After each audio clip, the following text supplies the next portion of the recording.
Ram reckons the 1500 will eat other dual cab utes for breakfast. And it's got the recipe to do it as well. It's a big engine under the bonnet and it's a big American ute overall. But does it have the appetite to tow another dual cab ute? We've got the Car Advice Triton up on the trailer here, not broken down, just ballast for today. And that's weighing in at about 2.7 tonnes, including the trailer. How's this thing going to tow it? And how much fuel is it going to use?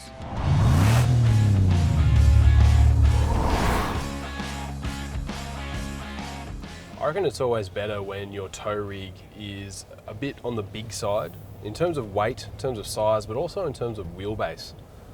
It can help stop the trailer pushing the car around, and this Ram, obviously, it's a big rig, and that works to its benefit. This trailer, I can feel it there. There's a little bit of ball weight for the car to contend with, but it handles it really nicely. The car's not shifting or squirming at all. It just feels nice and steady and settled. What else feels nice and steady is the engine. This thing still sitting at 1,000, 1,500 RPM. Unless you really give it a heap of throttle, it's happy just to cruise along in those low revs, and it just makes the car feel really relaxed, really settled. It's just handling the load really nicely. Being such a big vehicle, this thing is a bit different to drive than a normal dual cab ute. The bonnet's big, you got to get used to the size of the vehicle. The corners are a bit hard to see.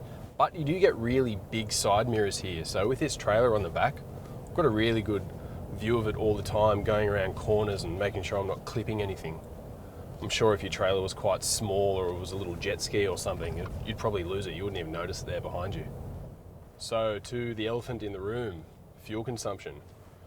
This thing currently, cruising along doing about 60 k's an hour, I can get it down to between 10, 12, maybe up to 14 litres per 100 k's on the flat. But in average, overall, I'm using around 19, 20, 21 litres per 100.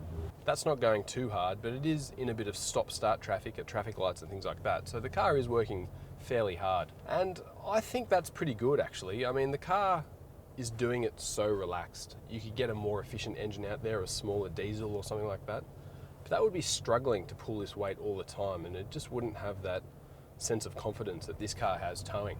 For me, that's a pretty important thing. If you're towing for long periods of time, this car will start to pay dividends, I think. So the Ram Laramie that we're in at the moment is the 3.5 tonne towing capacity version. There is one with 4.5 tonnes towing, and they change the diff ratios, make them shorter, and that gives you the higher towing capacity overall. Both cars have the same V8. That's a Hemi 5.7 litre V8. That makes 291 kilowatts and 556 newton meters. Unlike most other dual cab utes, this thing is a petrol, big Hemi V8 petrol as well.